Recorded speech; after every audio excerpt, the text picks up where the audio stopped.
Last Pint Productions presents the New Way podcast. The New Way contains adult content, including the bleeps, the sweeps, and the creeps. Listener discretion is advised.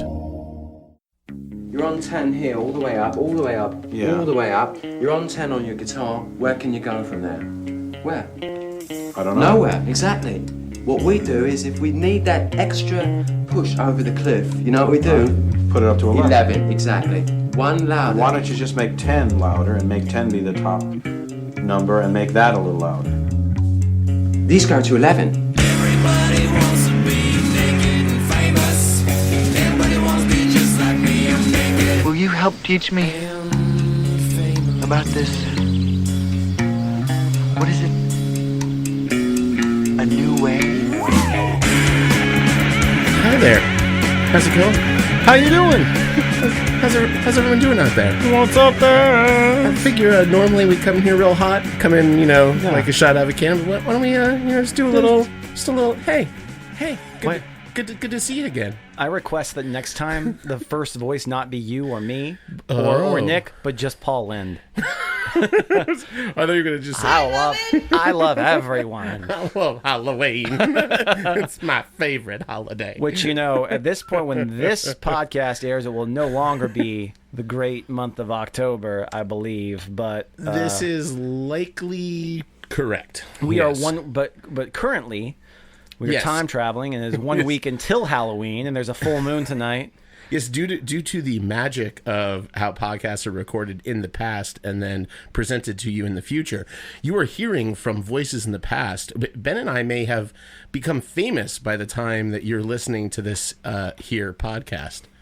Maybe. Very possible. Maybe we won the lottery. No. That happened last night. That happened last night. That happened in our own real past. Yes. It's very confusing. It's very inception-y. Well, just because Beth stayed up. Oh, really? To wait for the reading, just to make sure that we weren't accidental billionaires. I always like to look to see who won, and then I look at the numbers and see if they had any meaning to me whatsoever. And if they didn't, then I'm glad I didn't buy the lottery ticket. Well, that would be what a lost fan would do. Yes, exactly. If the numbers, if I looked at one of them and I'm like, it was all of my, you're waving at the. I'm waving at the camera. Ben is waving at our. So we are now visual. We have a visual element to the podcast that we came up with for our Halloween episode, and we've received some rather encouraging words from some of the folks out there that seem to like this new development. So actually, I sent it over to Ryan. By the way, props, Ryan. Thanks for listening to all of the podcasts out in Houston, Texas. But anyways, he was just more impressed by the intro, by the promo that Jeremiah made, and he was like, Jesus. He was like, all I want in life is just an animated video with myself in it. With a cartoon of myself in it. That's a really good thank you as well, though I don't think we've done officially on air. But if you check out Last Pint Productions on Facebook, on Instagram, on YouTube, anywhere that you can see us, you'll see a brand new video introduction that we put together specifically so we can start sharing clips and kind of behind the scenes footage of the episodes with all of you. That was done by Jeremiah Erickson, aka Joe. There's an umlaut on his. I'm not sure what that is. On his production company's. Yeah, but anyways, I know that he's about to finish his new EP and stuff like that. So we're gonna give some cross props. I think at one point we're gonna have Jeremiah on here and talk about silly stuff because we're gonna play a live version of Has Jeremiah Seen It or Not? that could go over really well. There's also. And I don't know that I'm allowed to break this news here, but I think I'm going to break the news here. Oh. I am out actually working with Jeremiah and another one of your coworkers, oh my goodness. Johnny, yes, Johnny Solano, on a Dungeons and Dragons podcast that they are putting together that I think we're going to record here in the Last Pint Production Studios. Wow. So we may have cheating that coming on me already. We may have a maybe somewhat under the umbrella, one of our offshoot projects. I'm going to come in while you guys are recording and just be like, what are you doing here, Matt? What do you mean, Ben? What do you? You're recording another podcast without me? Man, you got here so fast. Did you take Hypoluxo straight over to Lawrence, or did you take Hypoluxo to Military Trail and then Gateway to Lawrence over to here? Dude, there's a school zone on Hypoluxo. You got to take Gateway over to Lawrence and up to Minor. Come on. That was more fun than I thought it would be. But anyways, yeah. Yes. So that's our stupid South Floridians. That's right. We literally just described like a one block around from my house. Only we didn't have a Cuban accent. That's the follow-up. Oh no, we just lost some fans. That's okay. We'll get some more. It's only racist if you're not joking about it. I actually really live my life 100% like that, but not everyone does, so it can get me in some trouble. But again, thank you so much for listening. This is the New Way podcast, Last Pint Productions. I am here with Ben. I'm Matt. We're missing one Nicholas Santacroce tonight. He is on assignment in Baltimore. No, he's actually on the West Coast now. He made his way over there already. Yeah, he's getting ready for the wedding. No, that's right. That's weekend. right. So hi to our West Coast fans that hopefully Nick is just inundating with episodes of the podcast. I would hope so. Only the ones that he's on.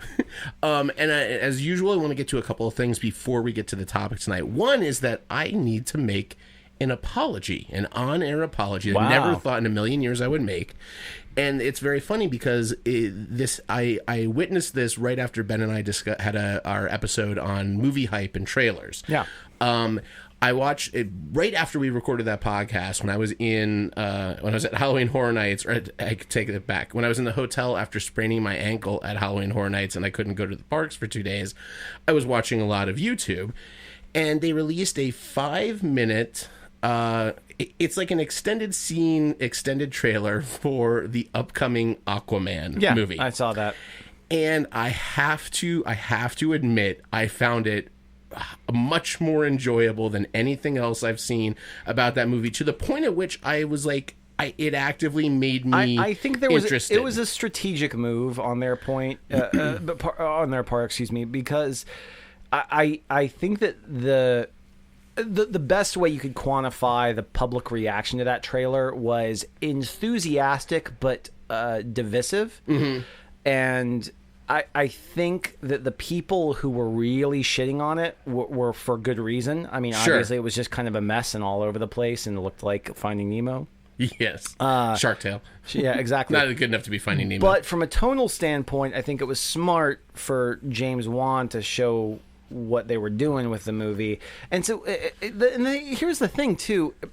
I hate to always come in with a preconceived notion about a movie, especially when it's a director that's really not done anything bad. Sure. I mean, Juan has done, the Fast and the Furious, Conjuring, obviously, is the big ones. Developed and created, basically, that entire universe. But the first Conjuring movie is pretty fucking good. I mean, it's it actually works. The acting in that movie is really great. The performance, the 70s setting is very good. Everything's really well done in that movie. And, honestly, Star Trek Beyond, which I finally watched, is pretty fucking good too. I really dug that movie. I really and I'm just like, why am I automatically shitting on a movie with a director who at least has proved himself competent? Well, and I think that's the thing with DC that's so damning for them right now, is that they've had decent directors before in these movies that have done that. Then they get into that studio system, which is why. And I don't want to do this topic because I want Nick in on this one, but this is a teaser for an upcoming episode. We are going to discuss James Gunn going over to DC to do Suicide Squad, and I would like to discuss it in some detail. Literally went to the dark side. Yeah, I mean, I really, really want to discuss that because I have very strong feelings about it. It's like a follow-up to our James Gunn episode. Yeah, exactly. But yeah, DC has a history of eating up directors, but also producing Wonder Woman, which is the one outlier that always gives you hope for any next DC property to come out. And I remember, we were arguing with Nick, who thought that Jason Momoa is a terrible actor and is just terrible Aquaman, and we're both like... Jason Samoa. I said Momoa. No, it sounded funny to me.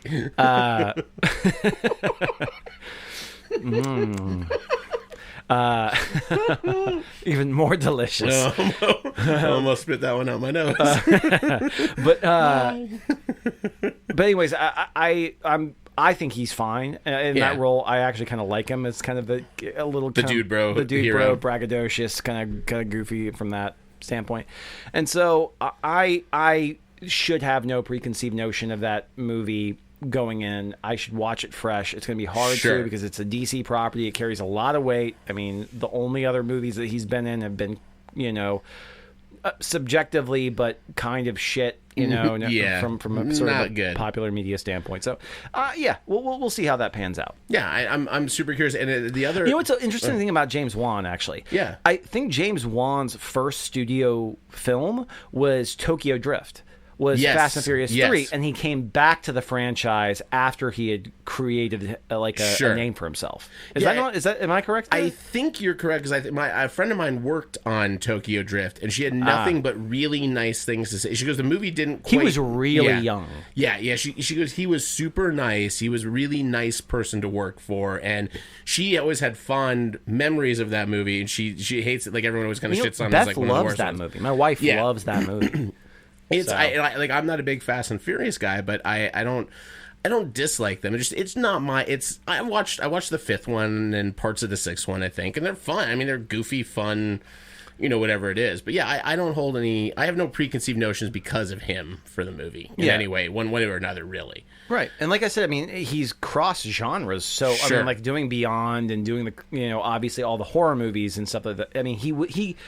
After he did Tokyo Drift, he did only horror for a long time. Yes. Which, and that can get you a little bit into I really liked Star Trek 3. I really, really dug that movie. Yeah, and I liked it a lot, too. I thought it was better than the second one. Yes. It was definitely better than 100%. No, Beyond was the one he directed. Oh, no, he did Beyond. Yeah, what's the second one? Into Darkness. Into Darkness, yeah. That's a fitting title, of course. Yeah. That's why I said we're in the... That's why I always love that the alternate universe is that the even number Treks in the new Trek series are the bad ones, whereas in the old one it was the odd number. Odd number sucked, and even. Although, actually, here's the one thing I will say about that: Search for Spock is a very underrated Star Trek movie. Okay. I really like that movie. I mean, that's really it's technically Wrath of Khan Part 2. It's not really even its own thing. But here's after it's like Superman 1 and 2. When I grew up, I think this is consistent for a lot of people. Voyage Home was like that was the blockbuster one. That was the biggest moneymaker of all the Star Trek movies. That was 4. Yes. It was so good, though. Well, so here's the thing. Wrath of Khan was the best, too. And that Final Frontier 6 was just a really solid, good movie. Undiscovered Country. Excuse me. Final Frontier was 5. That was the bad one. Where that's one because it's directed by Shatner. Yeah, where they find Shatner. God. Yeah, exactly. And also 8 was First Contact, which was awesome. Yes, it was. Technically, well, but you're in the next generation at that point. I'm just saying, but still, the even odd continued. First Contact is probably my third favorite. Anyways, but I'm just saying the even odd thing actually continued throughout the next generation as well. But what I was going to say though is that as an adult and having rewatched all of the Star Trek movies, I might like Search for Spock more than Voyage Home. I think Voyage Home's the funniest. Yes. Because it's almost a straight comedy. Yeah, I don't have a problem with that from the standpoint of exactly how you just said it there. I recognize why I like 4, and I like 4 is because it is a sitcom. It's the sitcom version of Trek. Nuclear vessels. But I fucking love it. Like, there's no way not to enjoy that movie without a smile on your face. No, it's super enjoyable. It's absolutely 100% enjoyable. But from like a serious like filmmaking and a structural standpoint, Search for Spock's a challenging movie, but it's really good. Yeah. Fucking young, crazy young, growing Spock. But the whole deal with Genesis, because it really is. It's a continuation of what happens in Khan, and which Khan is just a great revenge. It's visceral and it's fun, whatever.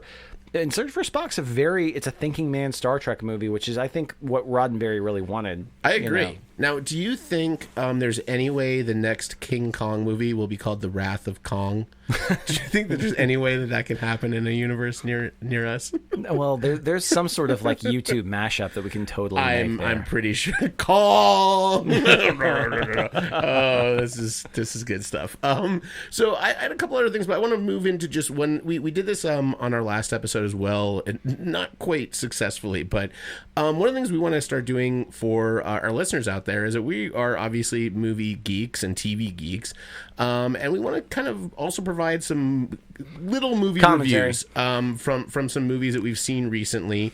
Yeah, or if there's a new show or something like that we're watching, or anything along those lines. Yeah, and for the most part, we try to stick away from spoilers, especially if it's something that's current that's out there. But kind of 60-second capsule reviews. Yeah, and the main thing for me, just so anybody who's listening understands, with my schedule, it's very. I don't find the time. Like I used to spend at least 2 nights a week at the movies. And then 2 or 3 nights at home watching TV and watching movies. And I don't really have the benefit of doing that anymore. And whose fault is that? It's mine. It's your semen. It's directly mostly. It's mostly your semen's fault. I think. No, it's one of those things when you just run out of time, and so we try and keep up with our shows on TV, which we have to be very selective about. And Beth has her own things that she watches, and there are a couple of things that I watch on my own. Although I've really pared that down to like 1 or 2 shows. I mean, like I was watching like Ash vs. the Evil Dead by myself, which Beth wasn't watching. But now I don't think there's anything that I watch that she doesn't watch. Do you know what's kind of fascinating, by the way, is that so everyone always feared that the invention of TV would kill cinema, right? That was the idea. And the invention of TV didn't kill cinema, but I think the evolution of TV getting to be really good is going to become a problem for cinema. Not on the whole and not in large swaths, but I think that there is you hit on something that happens to me a lot. I don't watch as many movies because there's so much good television TV on that I don't find myself seeing as many things unless I do them in big blocks of time. I still feel like, though, with the amount of media that we consume, I mean, like, I still consume a lot of media comparative to the usual person. I just don't watch consumer of media. I don't watch 5 or 6 movies a week like I used to, or more, like I always did. It was a big part of my life, and it isn't anymore. Yeah. Now I'm lucky if I watch a movie every other week. As a matter of fact, a few weeks ago we watched movies on Friday night and Saturday night. 2 nights in a row we watched a movie. First time that's probably happened in maybe a year and a half or 2 years. So, but what I will say is that I feel like that both mediums are good for one another in some ways, and then they're bad for one another in the other ways. Is that you may miss out on a lot of movies that you may have enjoyed or liked because you're too busy watching your good TV.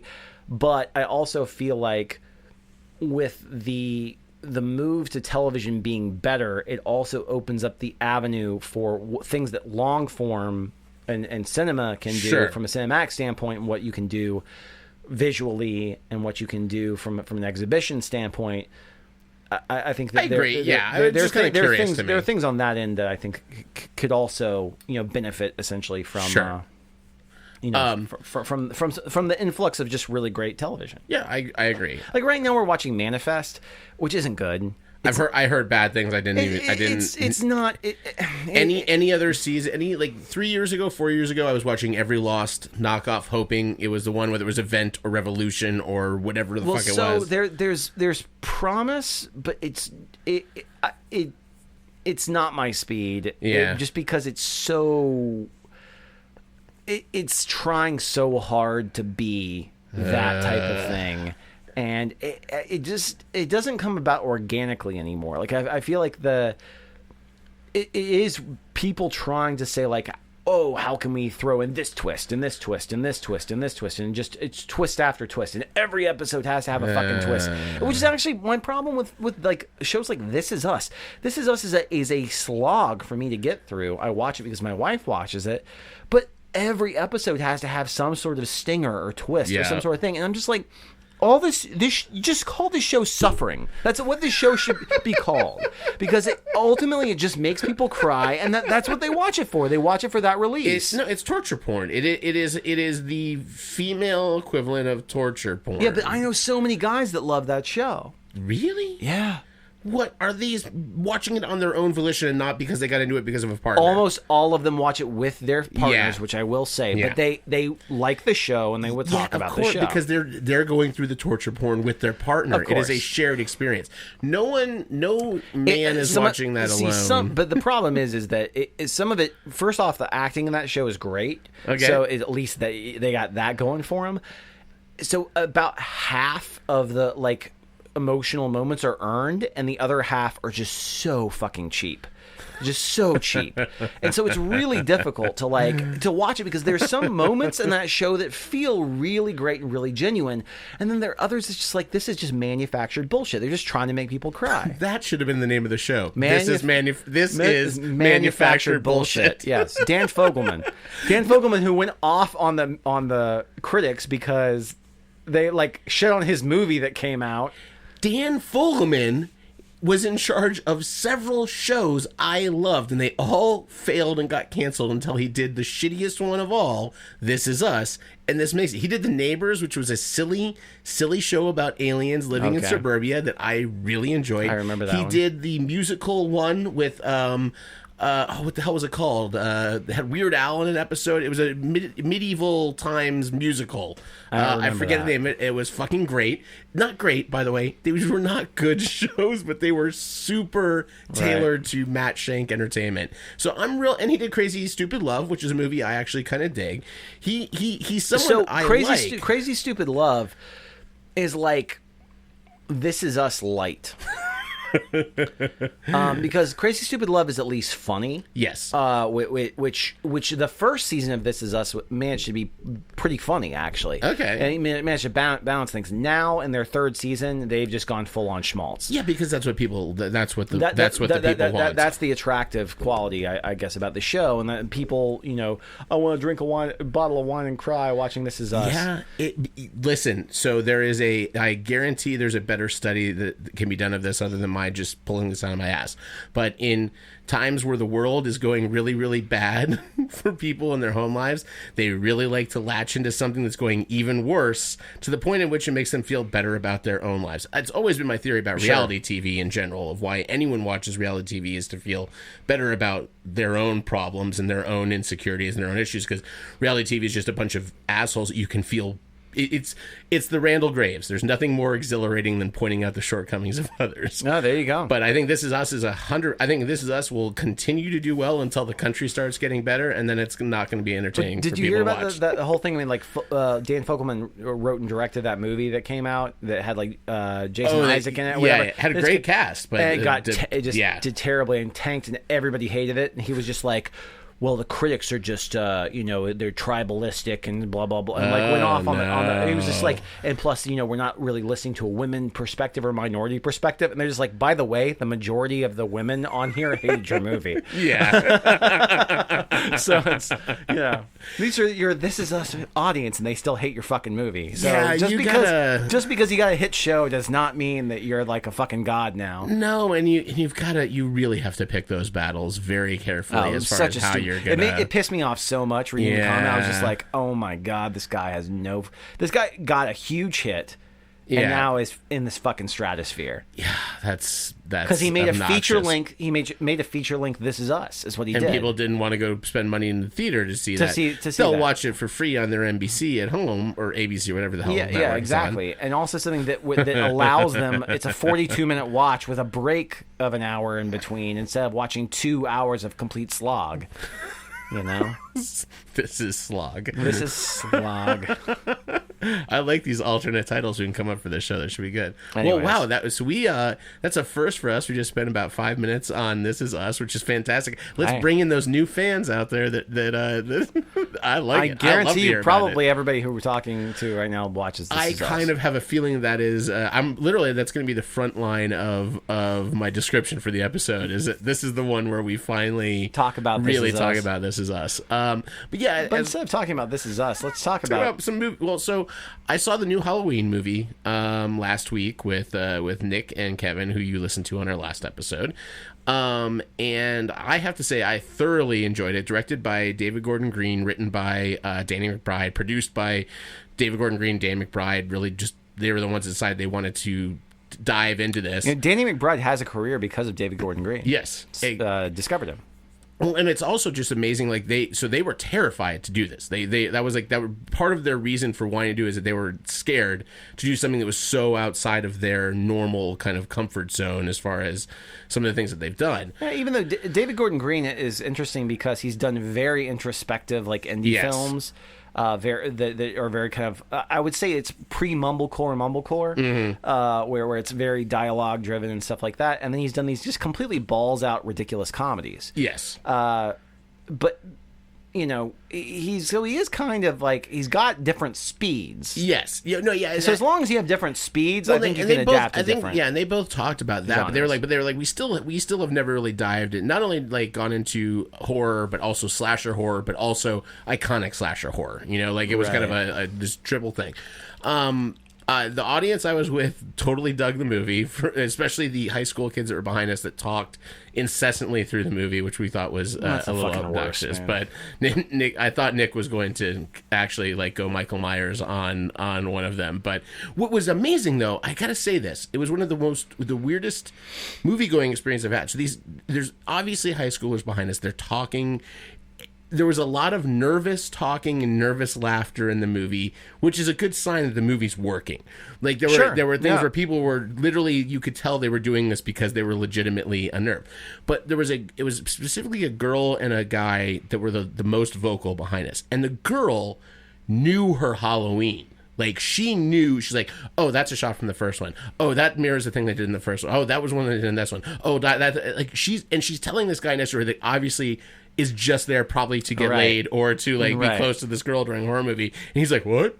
Huh? Like, and he's not getting. But she's a Halloween nerd. I'm like, man, let's get her on the fucking podcast. Yeah, I'm like, obviously her parents must be like huge Halloween fan, like, or they're just huge cinema fans. You never know. That's what I'm saying. Let's get her on the podcast. She knew Halloween way better than I will ever know Halloween, which is kind of impressive. But now I loved it. I know two very big Halloween fans that thought it was an embarrassment and a slap in the face to them. And I know another really big Halloween fan that thought it was great as well. So it seems to be somewhat divisive amongst the hardcore fans, but I think as a casual film goer, it's a super fun time at the cinema. It is Halloween season right now. I think going out to this and seeing the theater it's a fucking fun time. It's a good flick. So I give it a what do we do instead of thumbs up? What's our last point review system? 3 dicks up. Where did the third one go? Oh, from all three of us. Yes. Well, today it's 2 dicks up.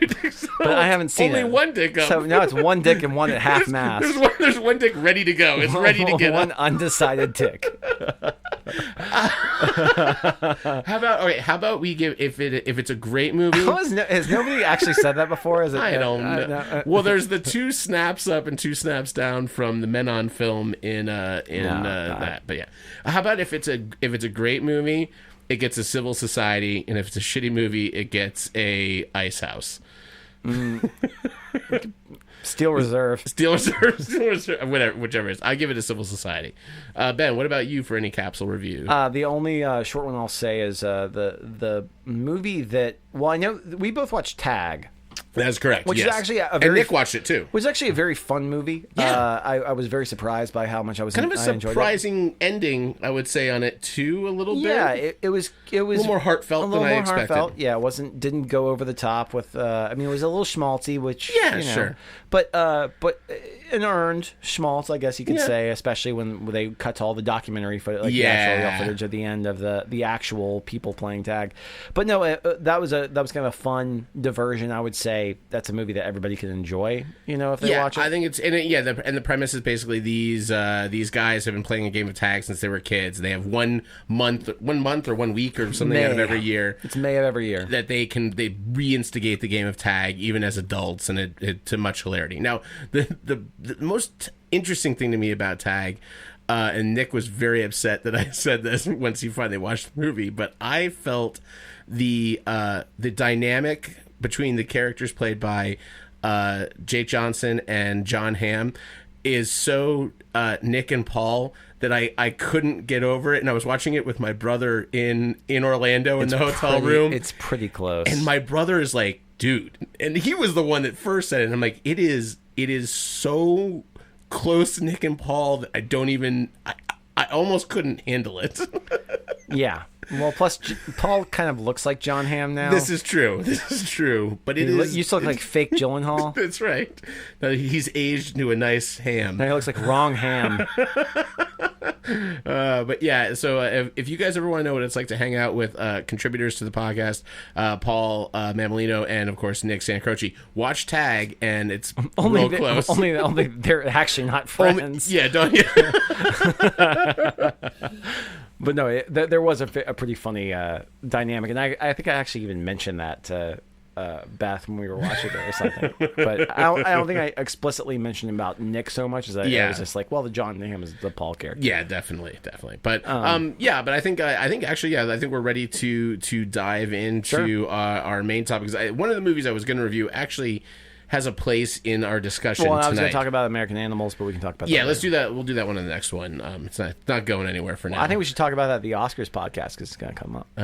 You think so? Yep. Interesting. I think it's going to get some nominations. I think that would be a very also good topic for us to talk about in early January of what we think is going to get nominated ahead of the Oscars. Or even late kind of December. Yeah.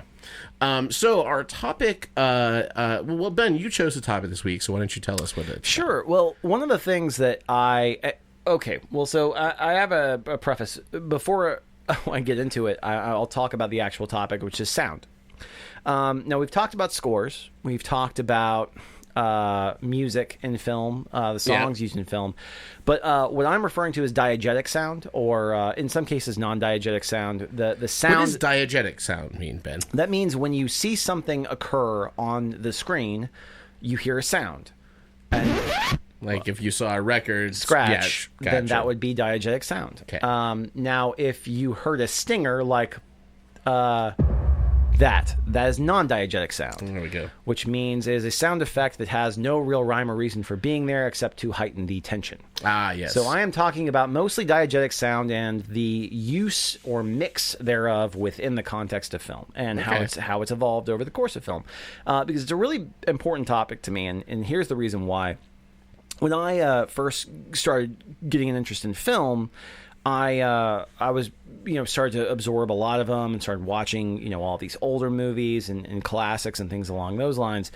And I became, because I was also playing music at the same time, I became a little more than just a little interested in the way like sound re-recording and re-recording mixing and sound mixing and the way that things sounded. Especially as the big stereo and the big surround sound kick took place. I was the first person I knew when I was 15 years old. My gift was a new DVD system and a surround sound. Oh, nice. I had all these. I still have my old Cambridge Soundworks speakers, actually, the ones that I originally got. So I had the Matrix. I could watch the Matrix in surround sound in my living room after that came out on DVD. But so I was really interested in the way that worked. And one of the reasons why I went to FSU Film School was because probably the most prestigious faculty member there was Richard Portman. Richard Portman worked on Star Wars. He was a re-recording mixer for Star Wars. Wow. Worked on Willy Wonka. Won the Oscar for Deer Hunter. Worked on. I mean, I can tell you a shitload of movies. I mean, he worked on Monster Squad. He worked on there are so many movies that he was a two-time Academy Award winner once, or like 4 times nominated, and he was a legend. He was a living legend. Yeah. And so when I found out that he was on the faculty there, I was just like, I could learn so much from this guy. And when I went to film school, I literally went to film school thinking that I was going to be a sound. Working in the sound department. Well, and I don't want to embarrass you, but I actually do. You didn't know this, but I pulled some sound from one of Ben's first movies, so you can listen to it here. That's one of Ben's film school movies. This was a medieval times period piece.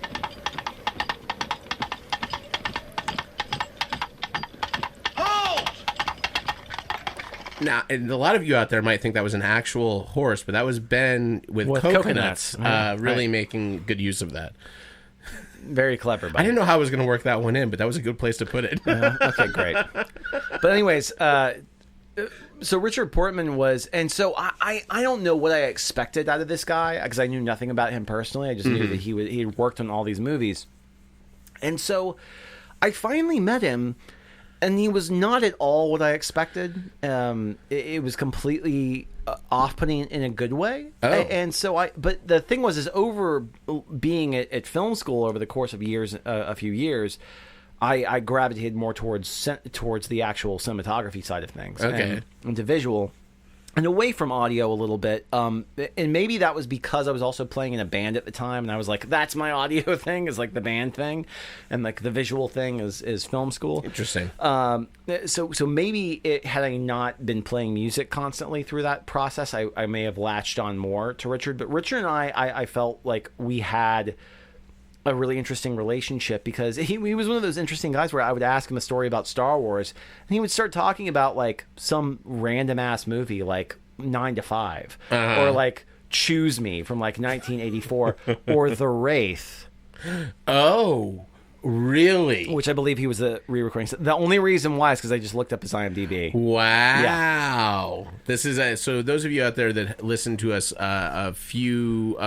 several episodes ago, we did a cold reading movie where each of us assigned one another a movie to watch that we'd never seen before, and we couldn't know anything about the movie. I'm about to watch this movie, and apparently. this is the one I assigned to. That's very interesting. That's the reason why I wanted to bring it up. Gotcha. But anyways, I fully expected to work within that industry, and it never ended up happening. But interesting. Richard was such an interesting person to me, because he worked on all of these like quintessential movies, you know, like and was an Academy Award winner, and was a legend, a living legend within the field. Wow. I forgot the last movie that he did was like, it was who did Before the Devil Knows You're Dead. I don't know. He did his last studio film was like Gloria with Sharon Stone, which was directed by like not Jonathan Demme, but Gloria, was that the one with who directed Scarface? Not Scarface, not De Palma. Anyways, yeah, anyways, this guy worked with everybody and had done so many things, but was such the most aloof guy I'd ever met in my entire life. Wore a robe or a dress all day. Okay. Yeah.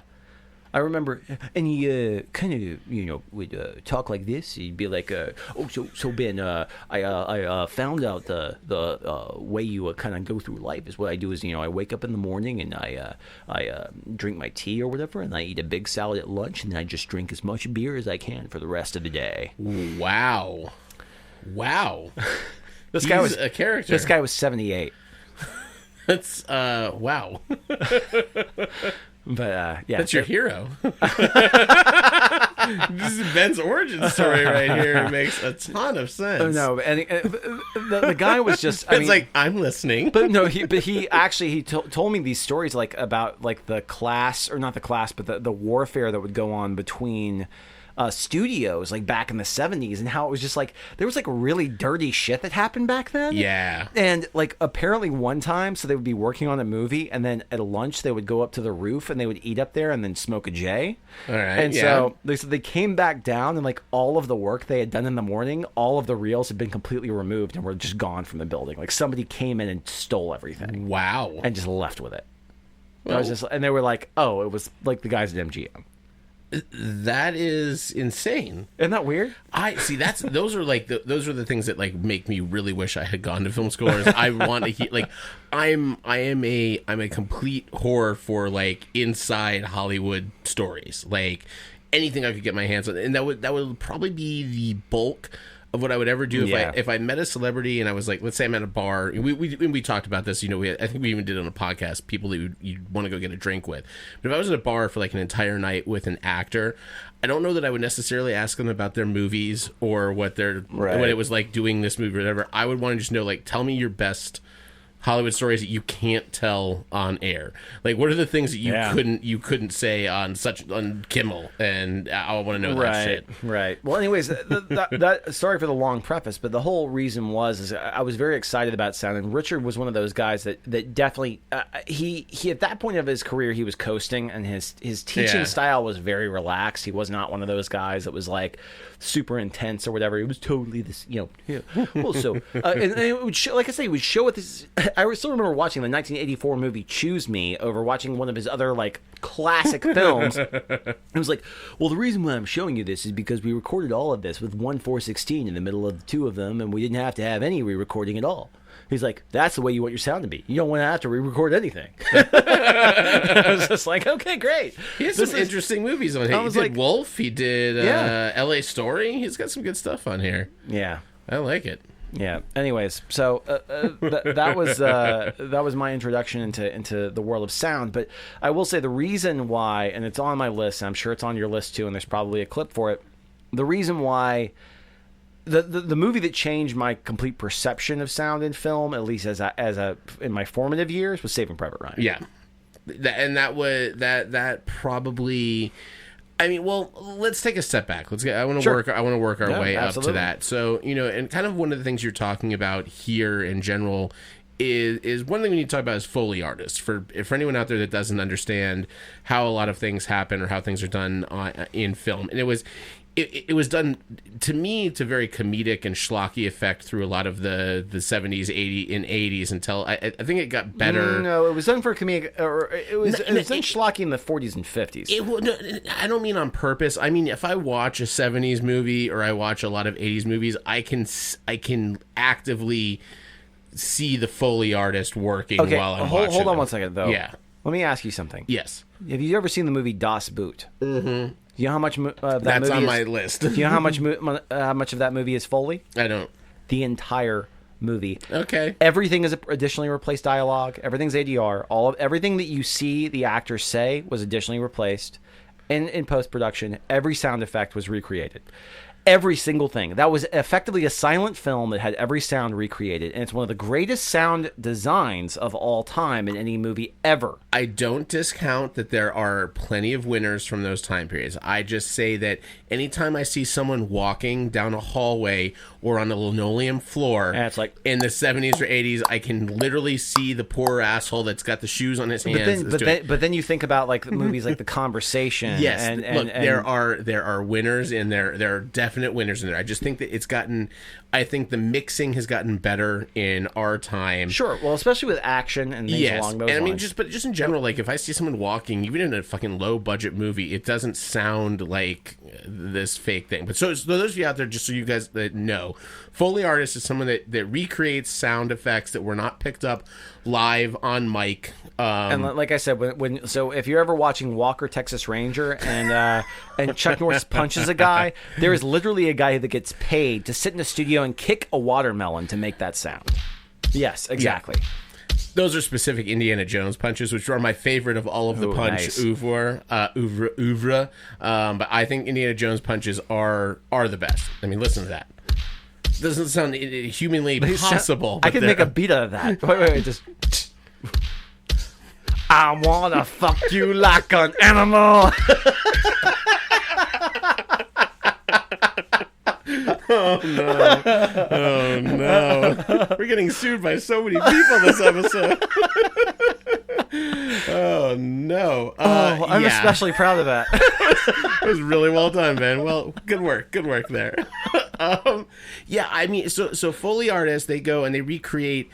Someone breaks their neck, they're snapping cell or whatever. And I, of course, the most famous introduction to Foley artists I had, being a Florida resident, was the Monster Sound Show at MGM Studios. Oh yeah, in Disney World, where you actually got to recreate sounds for a scene that was being played by Martin Short and Chevy Chase. That's how old back when Chevy Chase was hireable and desirable.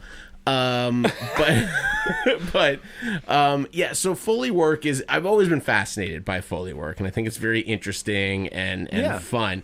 And it's a fine art, believe it or not. I mean, it's a lot more difficult than it sounds like it is. Well, sure, and so one of the pun intended. Yes, or pun intended.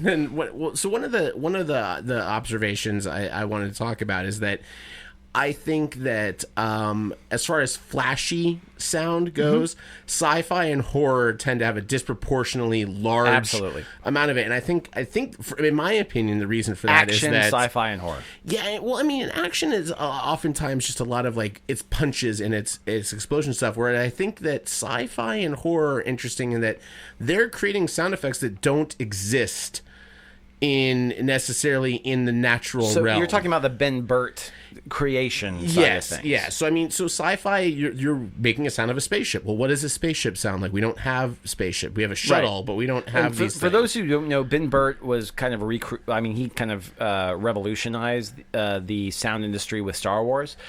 Richard Portman worked as the ADR or mixer on Star Wars. So basically, he wasn't creating any of the sounds, but he was the one who was mixing all of the sounds together once everything was there to make sure everything was mixed perfectly. Ben Burt was actually the guy who created many of these sounds of the lightsaber.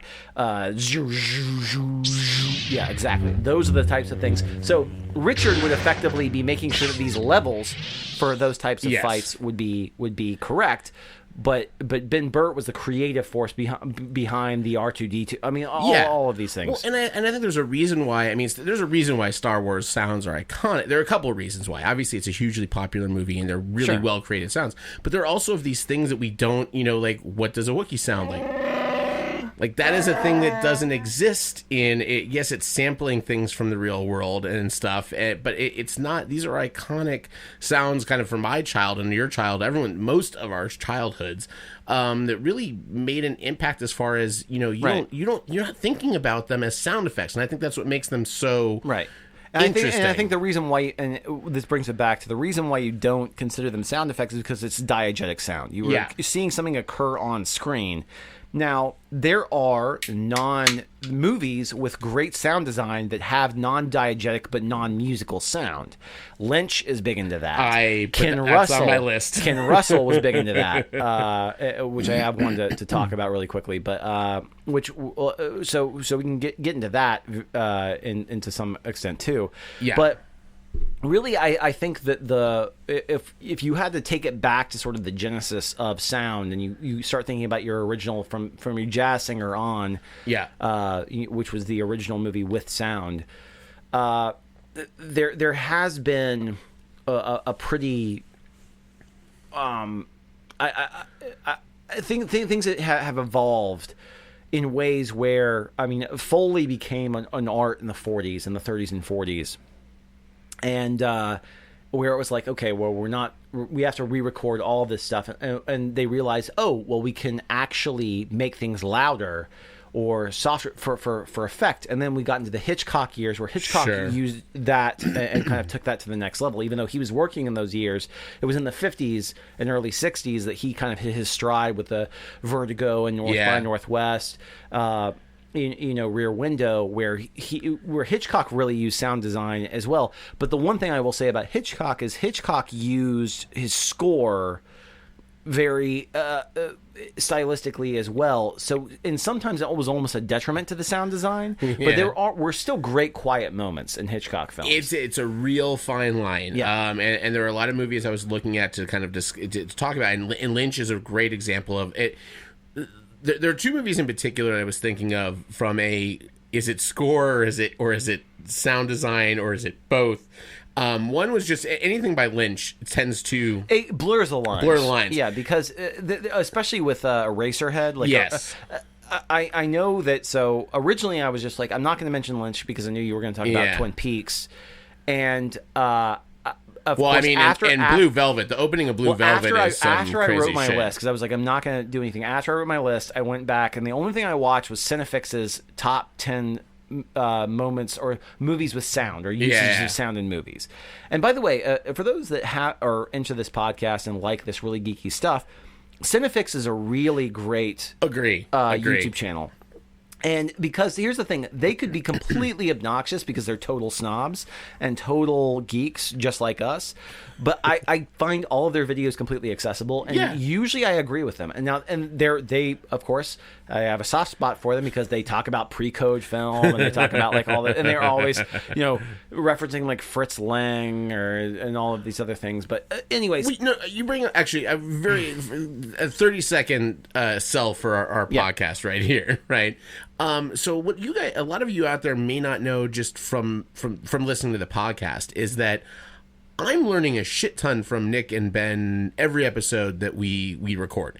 That's part of the joy of doing this podcast, is that this is not stuff I necessarily know a ton about off the top of my head. I have a lot of ideas I come to before the podcast, but we all do the same thing. We do research before each of these episodes. So I definitely encourage you guys out there, don't ever feel dumb listening to podcasts, because we've all brushed up on our shit before we get out here talking about it for the most part. We're all dumb. And we're all dumb in our own ways, but we're all also learning new stuff. There are plenty of times I will record the podcast, and afterwards I'll start going and looking up I get new jealous. shit Well, on there. And honestly, like I'll come up with some sort of list or whatever, and I feel like it's arbitrary because then Matt always beats me out, or like I'll have some thought and just be like, I can't say that because I feel like Matt's gonna say it, and he usually does.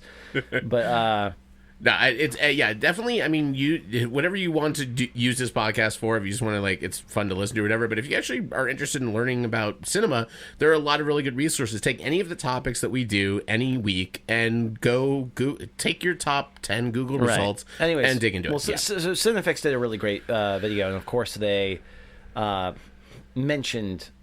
The Hitchcock, or they mentioned a couple of really good ones, and of course a couple that were on my list, which I was just like, okay, how am I going to reconcile that? But as you get into the 70s, the one I wanted you to play was the second one that I sent you, which was I know which one you're talking about. The 70s one, right? Exactly. So I feel like action was the thing that really Bullet was one that I think did a big thing for the industry as far as sound is concerned, and the other was the French Connection. And for those who haven't seen the French Connection, there is a 8-minute chase sequence without any music, and it's stylized too, because there's this huge chase where a car is trying to keep up with the train, and on the train there's a murderer, he's killed a guy, and there are people trying to break into the thing there, but Gene Hackman is trying to catch up with him. But one of the coolest things about this entire sequence is, so it's so kinetic. I mean, it's the, and I know I've talked about the French Connection before, and Frankenheimer directed it, and it's just. So you're all these loud, and you're seeing the point of view of the car weave in between these other cars, and it's just loud, and you're getting every screech of the brake, and you're getting the ambient sound of the train and the city and everything around it. And at one point, it cuts back to Gene Hackman, and he's like, "Get out of the fucking way!" But you don't hear him say it. So you're almost hearing it like from the point of view of the car. Yes. It's so well done. And I was just like, I can't, like, there's something so incredible about that movie that it captures. But the sound in that movie, I still remember just being like, man, it's like one of the coolest sequences. And after you rewatch it, you're just like, there's no music. There's nothing there except for what's going on screen, and it's absolutely captivating. Yeah, it's the exact opposite of the movie Speed, where the car chases in Speed are only good because it's going dun dun dun dun dun dun, like they're completely carried by the music. Yeah. By the way, amazing use of score in that movie. Hey, but absolutely. It was so funny because I haven't seen the French Connection in way too long, and I really don't know the movie very well. So Ben sends me that clip, and it was a YouTube clip that I pulled the audio from, and I'm watching it. And that was the exact moment that I was like, oh, this is really interesting, because it's like you're watching all the POV and you keep cutting back to Gene Hackman and back to this, and then just this one shot of him and he's clearly screaming at the top of his lungs, but there's no audio for it. It's fucking great. And it's just brilliant sound design in my opinion. So I dig it. So right around that same time, and I believe that was Walter Murch. I'm not 100% sure. I don't know. No. I think that was Alan Splett, actually. Okay. But anyways, Walter Murch was considered kind of the guru around that time. And he eventually became more of a film editor than he was a sound mixer. Or sound creator. But he did the sound for, I believe, The Godfather, Apocalypse Now. Apocalypse Now is one that gets a lot of love as far as sound design. Right. He also did The Conversation, which I think The Conversation is one pretty of those amazing. movies that where the movie's about people listening to people. Yeah. So you have to be very precise when it comes to what's going on there. And so Walter Murch, I think, is considered kind of the premier. Like, he actually won the Oscar, I think, for editing The English Patient. That could be correct. As the editor. Okay. Not sound effects editor, but the actual editor of the film. Oh, wow. Wow. Yeah. That's interesting. Yeah. I think he's one of the few people that's won. I think he's the only person that's ever won a sound effects editing Academy Award and also an editing. I can't imagine there's a lot of crossover in that territory. Yeah, but he's one of those guys that was a legend. I believe he passed away a few years ago. I'm not 100% sure, but anyways, so Walter Murch was one of those guys that was kind of the big one. And then the other guy was Chris Newman. And Chris Newman was the guy who did French Connection. Okay. Also did The Exorcist. Also did... I mean, like... And so I would say that The Exorcist... And this, I'm leading this into kind of the modern day and for us to have the conversation about the ones that we like. Sure. The Exorcist, I think, set the precedent for all modern horror that's happened since then. I can see that. Including The Omen. The Omen didn't. I liked The Omen, and I had not seen it. And Nick had me watch it. It's what my dad said though is after he listened to that podcast is he was like Nick and I really have a similar sensibilities. He was like, The Omen's my favorite horror movie. I liked it. I thought there were very effective moments in it, but it's very difficult.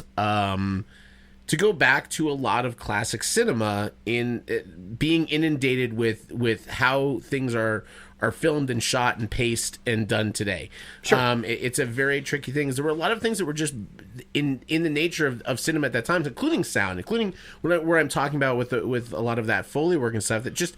It's how it had to be done. They had nothing else that they could use. And, right. I mean, we're talking about movies currently, at this point in the podcast that are done during a time where they didn't have a lot of sound banks. They didn't have a lot of recordings to draw from even.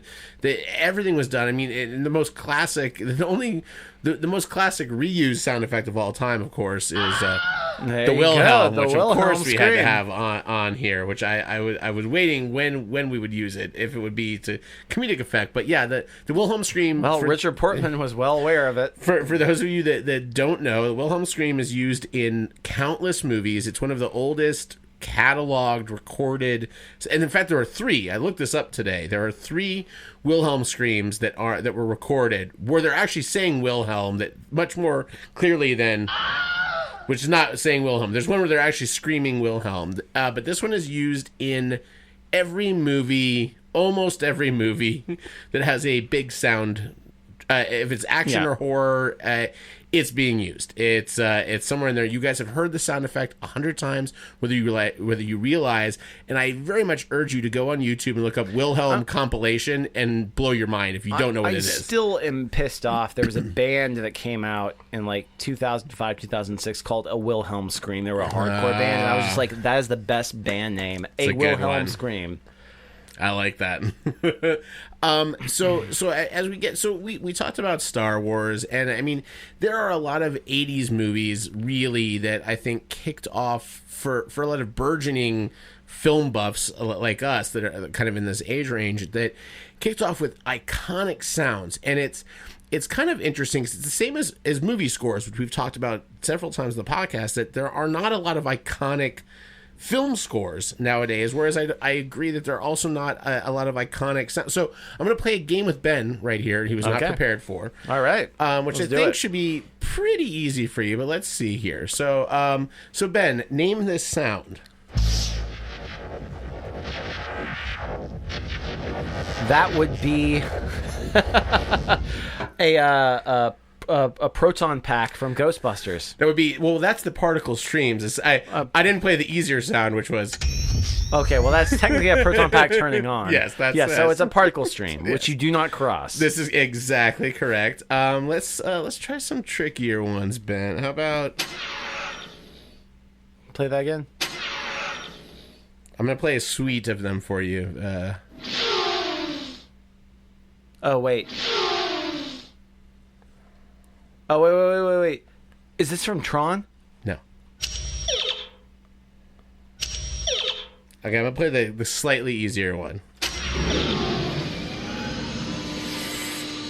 Back to the Future. That's correct. It's a DeLorean. Wait for the 3 sonic booms. That's easy. Yeah, those are all time circuits. And how about... do you know... You should know this one. How about... Well, I gotta actually manually do it.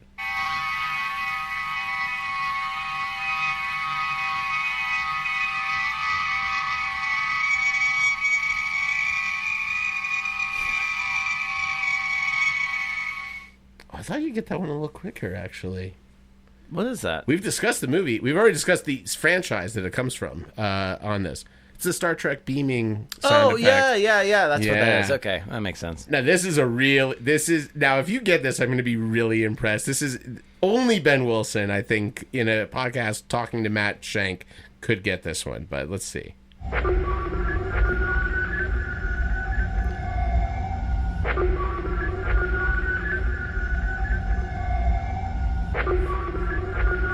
It's not Star Trek 4? No, it's not the whales. It's real close, though. Oh, I know what that is. It's real tough. It only you and I have discussed this movie personally on a number of occasions. Oh, I know that sound effect though. It is the Icarus distress call from Sunshine. Sunshine. That's what it is. Oh my God, Sunshine. Yeah, that's right. How about this one? Aliens. That's correct. Alien. Yeah, the Nostromo. I knew you know that one. Have any other ones for Ben on here? I think that's no, that's fine. Oh wait, no. Here's a real good one. Predator. That's correct. Yeah, that's good. Yeah, that's good. Yeah, good quiz. Nice. But yeah, I think the '80s was just full. The Sunshine was one to throw you off because it's not from the '80s. By the way, I think you should play my last clip that I sent. As far as we're talking about '80s, great sound. So just imagine the scene in your head, because you can imagine if you've seen the movie, you already picture it in your head, and if you haven't seen it, you get the picture in your head already. Yeah.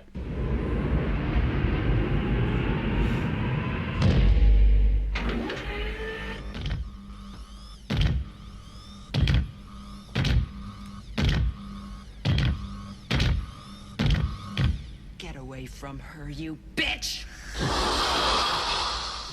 Yeah. That of course is from Aliens. Yes. The sequel. Which, funny enough, as much as I love Aliens, one of my favorite movies of all time, and I always talk about it in the podcast. Alien? I did not know that. Yeah, nobody had any idea. Aliens is the movie that blew me away with the sound. I mean, the sound in that movie is absolutely fucking phenomenal. Actually, probably my top 3 sound design movies of all time. You know what? And I think there's something also to be said for seeing these movies as a kid. I think your mind is maybe open to some of these things and just being like, I can watch it right now, though. The entire movie is so well designed. I mean, everything. Because the thing is when you're talking about the first Alien movie, the alien only had a couple of sounds. In the second movie, they're talking about multiple aliens, and they're talking about all the sound design with a queen.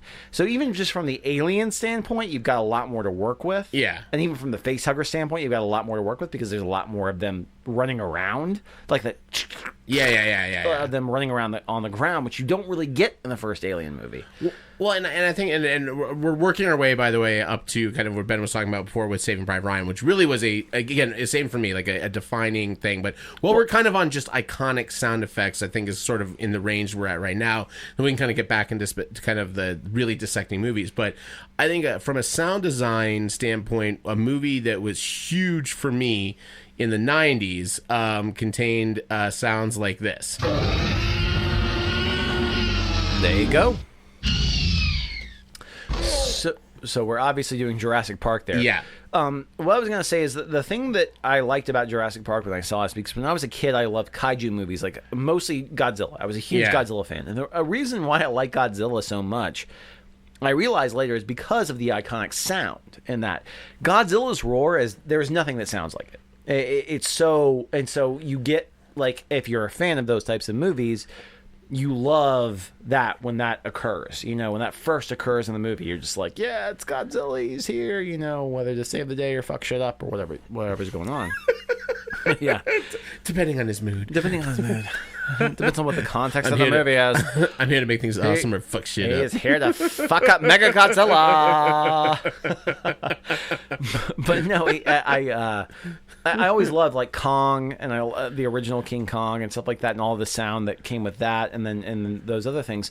And I think that Jurassic Park was the one that brought into that real world context and stuff like that. It really is just one of those, you can never unhear those sounds. No. Like a T-Rex is never going to sound right if it doesn't sound like that. No, and and that's I specifically picked the roar at the very end of the T-Rex attack, which is the first big, like, there's a lot of grunting and snorting and yell, and stuff, but there's a specific, it's his triumphant roar that, like, it unnerved me. Like, it was, and that's, I think that's what's so amazing in a lot of films like that, and a lot of the sound effects that we talk about here, is that that's a mix of like 30 different animals. I love that. Like, and one of my favorite sounds in the franchise is also the raptor honk. Yeah. And do you know where that sound came from? No. It came from something that's also a viral video that's one of my favorite viral videos of all time. But it's a turtle having sex. Now, I don't know if any of you have seen... I urge you to go on YouTube and watch a turtle having sex. Matt likes this a lot more than anybody else who he recommends it to. I 100% think it's one of the funniest things I have ever seen. It is, this turtle man is just giving it his own, and the woman's just like... Are we done yet? Like, just not having it. Over. But he makes this honking, this, and I read literally 2 years ago, or not 2 years ago, maybe a year ago, that was one of the sounds Spielberg used with his sound guys for the raptor honk. So that you're literally hearing my favorite viral video every time the raptors do that. That's a. Then you can just actually picture the turtle just doing it. And then he's done. See, sound design's easy. It's totally easy. So easy. But yeah, I mean, I don't know if there are any other like kind of like iconic sounds that you want to talk about. The ones I was going to talk to is. Well, you did mention one. You did mention one that you thought, by the way. This was one of your guesses earlier. But those are the Tron light cycles, which are pretty amazing. Yeah, Tron was a good one. Well, the one thing I wanted to bring up was actually like, and we already talked about the importance of it in horror, and there's one that I can play really quick that I thought was just interesting. But before we get to that, there was also kind of the influx, I think, in the 70s and 80s of, when we're talking about art film, or we're talking about a lot of these artists that came in, and especially when we're talking about Lynch and Ken Russell and some of the others, that were non-diegetic sounds, whereas that you weren't seeing them created on the screen, but they were still atmospheric. They weren't musical.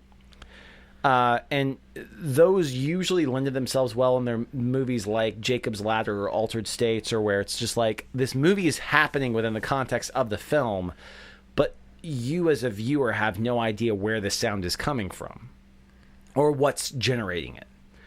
And I think that Lynch has become kind of the master of that nowadays. There's a current one I do want to talk about, but part of what you're saying, I think, is almost, I think there's almost a culmination for a specific movie in Barton Fink.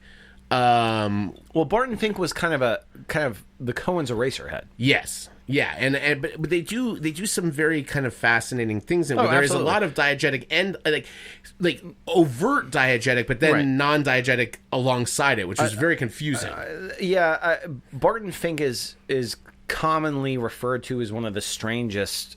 I mean, obviously, it's one of the strangest Coen Brothers movies, but from a sound standpoint, it really is. It's its own thing. Yeah, it's doing unlike anything else. Same thing for me is like Altered States. Ken Russell's Altered States does its own thing, and because half of the movie is about hallucinations, and so in hallucinations, where it's fine for these sounds to be like that. Excuse me. Like there was just a sound that wasn't produced. Really me. That was just me doing sound design. Yeah, oh wait, they can see it. Oh no, it's off anyway. Good.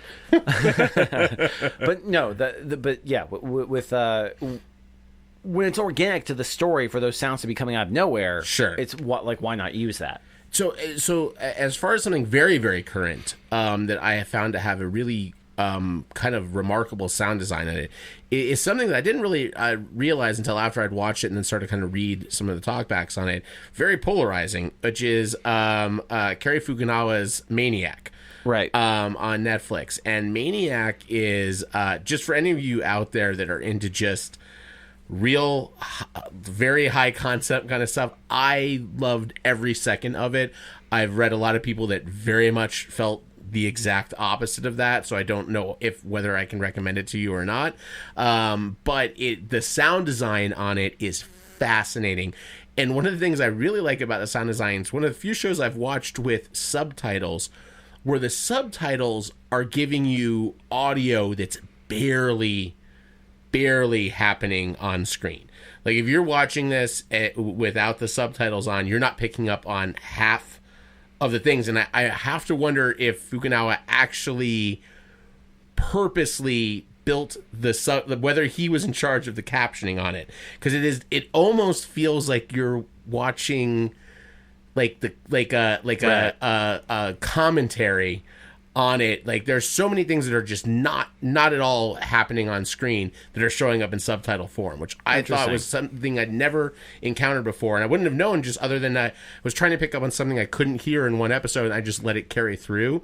And reading recaps and reviews of it, there were a lot of people that did not pick up on a lot of stuff that was showing up in subtitle form, which is kind of fascinating to Interesting. me. But yeah, they're using a lot of very strange. Like there'll be times where there's someone in a room where a TV show is playing in the background, and they give you everything that's playing on the TV show and the name of the show.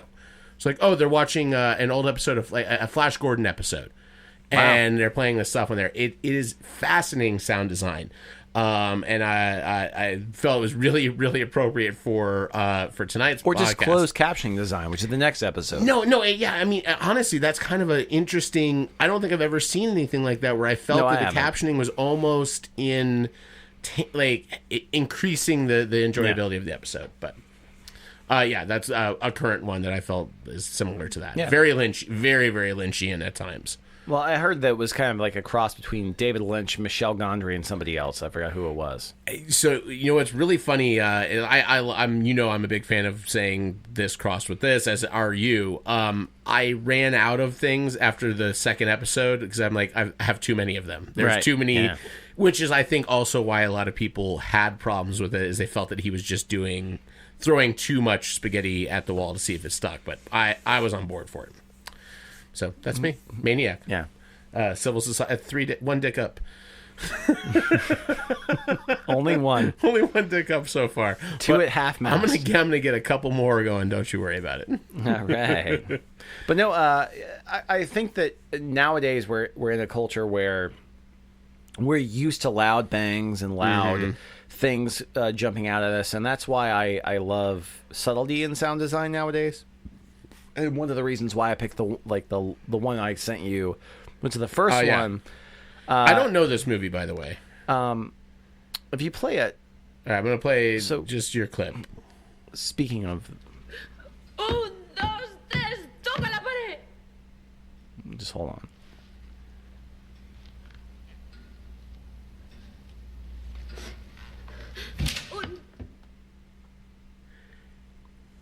So I cut the. So I don't know anything about the movie, but I had a feeling where Ben was going with it. Well, so this is The Orphanage, directed by Bayona, who did the most recent Jurassic Park movie or Jurassic World movie.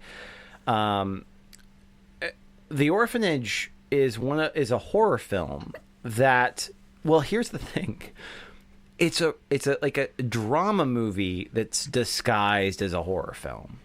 But it uses sound design so well, and as opposed to using like stingers and loud, it has moments where there are a couple of jump scares, although they're earned. They're very few and far between, and they're earned pretty well when they happen. It relies entirely on atmosphere and just this great. Did you watch that entire scene? By the way? So I'll describe the clip as someone who's not seen the movie, but was still unnerved by the clip. It's this young woman. And she's saying in Spanish, 1, 2, 3, knock on the wall. 1, 2, 3, knock on the wall. And she's doing this. So she does this. It's a game. It's a game that kids play, and it's like you say 1, 2, 3, knock on the wall, and you turn around, and as soon as you turn around, if the kids that you're playing this with are still moving, they're out. But if they've stopped, then you're fine. And the idea is to get to the person as fast as you can. So I didn't know any of that. I just saw a clip where a girl. And I watched the whole thing. So she does this several times. She docks on the thing, and it's all done on steady cam in one shot, close on her from the side. Then it pans behind her. Nothing's there. She does this like 3 or 4 times with nothing. And then the one clip where Ben put it is that you hear this. There's more exasperation in her voice, and then all of a sudden you hear the sound of the door opening. And then as the camera continuously pans to her, it pans back, and all of a sudden there's one kid there. Yeah. She does it again, and there are like 4 kids there. I didn't like it. It's absolutely brilliant. Sound design because it's quiet. Yeah. And effective, but all you hear is the clock. If you just so I will tell you what was most unnerving for me from the sound design of that scene. So Ben is so you're in one shot, you're looking at her from the side, it pans behind, and the only sound you get from what's happening behind her during the entire thing is that door opening. Yes. But you can hear everything in the room. You hear a floorboard creak. You hear anything. So these kids keep appearing, but there's no sound. But there's no sound. But you're hearing the natural sound. You of think the room. Yes. You're hearing the natural sound of the room. You're hearing her breathe. Yeah. And you're hearing the clock, and you're hearing the house kind of shift, and you're hearing the air in the room. It very much puts you into that mode. But every time she turns around, there are more kids in the room, and they're closer to her, and you don't ever hear them. And you don't hear the actors walking into the room to set the shot. You don't hear any of the movie things that are going on, which I agree. I thought was a really, really effective use of sound design. That might be my favorite like horror scene in the last like 2 decades. It was so pretty good, well done, and but that's the thing. And the thing is, you're not familiar with the movie. No, that's at the very end of the movie, and there's lots of moments that earn to get to that point where it's just like where they're trying to figure out what's going on. Yeah. And you still don't really have a real strong stance at that point, but you shouldn't be, as a viewer at that point, you shouldn't be scared anymore. But it's terrifying. Yeah. Because you know these aren't malevolent. I mean, these are kids. Yeah. You know, they're not there to kill her. First of all, they're children. There's a difference between kids. There are no children in that movie. Like children. There are no children in that movie. Listen, if I see little children appear in my house and they're not your niece, your daughters, or anyone I'm invited here, those are children. That was actually one of the big Del Toro things for all of the stuff that he's produced or directed. The children that appear in those movies, Devil's Backbone and The Orphanage, and like this, they start to appear at the very beginning of the movie as children, but it turns out they're not malevolent, and they're always victims. But no, okay, all right, I can deal with that. And that's, you already understand that almost at that point in the movie, but it's still where she's like, I want to talk with these kids, I want to connect with these kids. How can I get in touch with them? And then starts playing this game. Yeah, that's terrifying. So it shouldn't be scary, and it ends up being the most terrifying sequence in the movie. Even though there's all this other stuff where you don't realize what's going on. Anyways, I still remember I was watching that movie, and it was the only time I was alone. It was dark. It was like 1 o'clock in the morning on like a Friday night in my apartment in Delray. And I just was like, nope. And I turned it off. I was just like, I'm going to be fucking freaked out. And I literally said, just no. I turned it off, and I got up and watched the rest of it in the morning. I was like, I'm going to watch this in daylight because I do not want to have like nightmares. And I don't want to be like sitting around just waiting like for a bunch of like creepy dead kids to walk in my room. So the one I removed from my reviews thing because I want to talk about for sound design is Hereditary. Which I watched in the same 2 days I watched Tag. I watched Hereditary at 10:30 a.m. in a hotel in Orlando, Florida. Nice. By myself, nursing a sprained ankle on my iPad. Right? No. I'm sorry. I casted the TV. So I was watching the TV. You fancy. I was fancy. And it unnerved me. It unnerved me to no end, and no small part of that is due to the sound design on it is incredibly well done.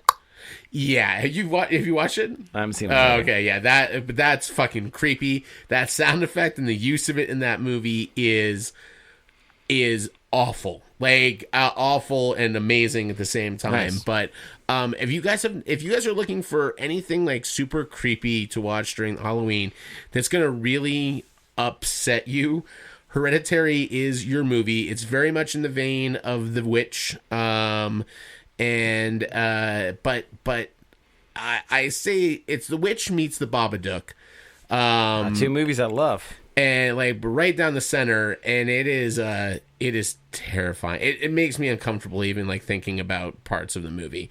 It's shocking. And there's one, and I love it because my brother reads every synopsis of every movie online, so he knows everything that's going on. So he's at SeaWorld while I watch this movie. He comes back and I'm like, yeah, I watched Hereditary and it messed me up. And he goes, oh, so was it this part? I'm like, yeah, that like I go, I was not expecting that. He's like, yeah, right. I figured that was gonna mess you up. But what I really like about it is part of the sound design involves there's a very slow build towards the horror elements that kind of creep in there. There's always an air of horror throughout it, but there are some moments where it turns very much like The Witch. And as those moments start to happen, the sound is very important to how that's playing out. It's good stuff, but I dug the hell of it. But let's real quick, since we mentioned it before, let's talk about Saving Private Ryan from a sound design standpoint. So the thing that, and I forgot the name of the guy who won the Academy Award that year for Saving Private Ryan. But anyways, the thing that always, and it has almost as much to do with Kaminsky's shot design as it does, I think, with the film. But I still remember the feeling when they first land on the beach. It goes down, you hear the bullets ripple through all of the people or whatever, and then everyone's falling into the water, and as soon as they fall into the water, it just mutes. And you hear screams, but it's just muted off, whatever, and then every time the camera breaks the surface, it just goes right back under the water. And I was just like, okay, that's war. Right, like that they finally gotten it right. Like this is just unreal. Every bullet sound in that movie, it's just disgusting. It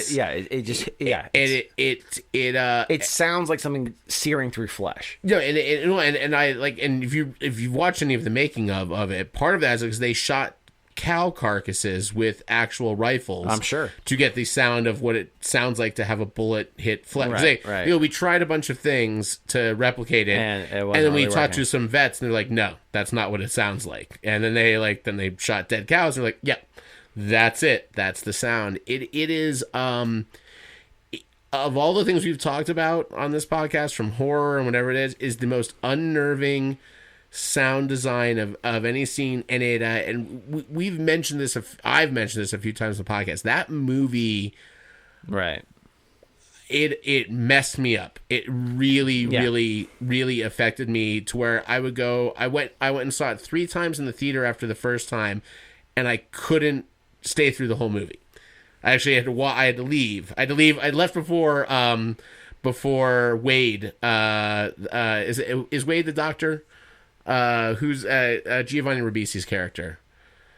Mama. Yeah, I that scene breaks me. Just you saying that scene breaks me. I'd leave after his monologue the night before that scene. I'd leave. I couldn't come back and watch it in the theater. It is one of those movies that just was so viscerally felt real to me, and it's kind of interesting because you mentioned it a little bit, and I read it. There was a really good talk back on looking at like movies with great sound design. I went to like some deep dive of people making their own lists, and one guy on there had put District 9 on, and I was like, oh, it's an really interesting choice. Good work in that. And the guy goes because the alien craft sounded real. And so the guy below him goes, because you know what an alien craft sounds like. And the guy goes, no, because I felt like, unlike other movies, that's what I would imagine in that space a craft like that would sound like. It wasn't crazy, it wasn't loud, It wasn't whatever. It was just, it felt like it belonged in that scene. Right. It's very much what you're talking about when you're talking about that sound of like this thing needs to exist as you would imagine it would exist in this space. And if anything, if the sound ever brings attention to itself in an unruly way, where it's like it's there to distract, and that's what I'll say about bad horror, especially, is that bad horror will always be like overtly loud for certain sequences or certain sounds or certain things. Or they use the bass note too much. Or trying to try and create a visceral reaction, whereas like organic sound will make you. It feels like it's a part of that movie. It feels like it's a part of that universe. It's going to affect you organically. Yeah, and that's what is great about Saving Private Ryan. That's what's amazing about that movie, is that movie feels like war to me. I've never seen war. I've never been a part of war. Even though I like other war movies equally or even more than Saving Private Ryan, from a visceral standpoint, I still feel like that's the closest I'll ever get to war, unless I actually go to war. It's insane. Well, and I think it's interesting. Sometimes there are, every so often, there's something that I think is loud and bombastic and draws attention to itself, but it also works for me. And it's usually often in a movie that overall does not work for me. And the best example I could come up with to discuss that is this. I don't know if you'll recognize this sound or not.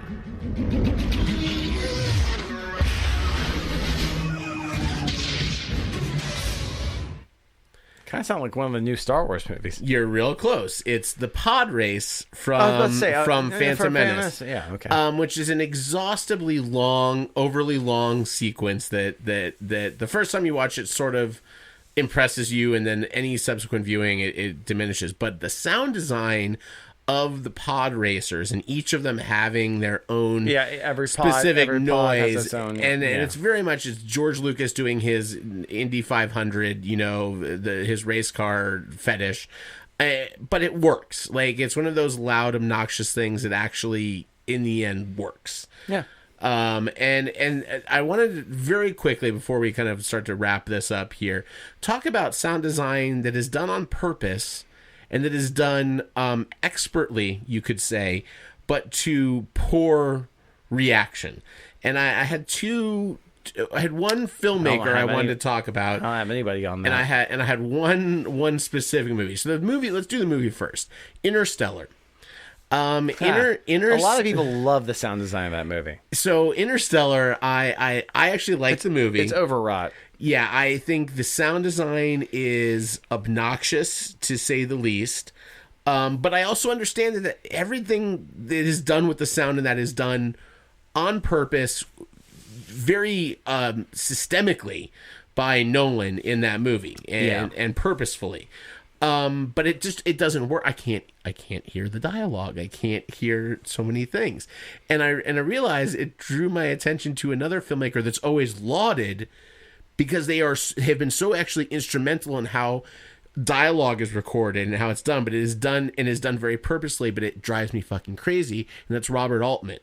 And the way he records dialogue in MASH, and the way he records, especially in The Player, I found it a very much just, he's famous for doing this. Robert Altman actually built all kinds of ways to record dialogue and hide mics, and he's constantly dipping in and out of ancillary conversations that are happening around the actual dialogue you're watching. And I get what it's used for. He doesn't really use ADR much. He records everything on site. Everything's done. Everything's live. You're literally, I remember watching The Player in Palm Beach Gardens, Florida, in like '92, and a bunch of old people, and I'm there with my mom and my brother, and like all of these cotton tops, and like, what?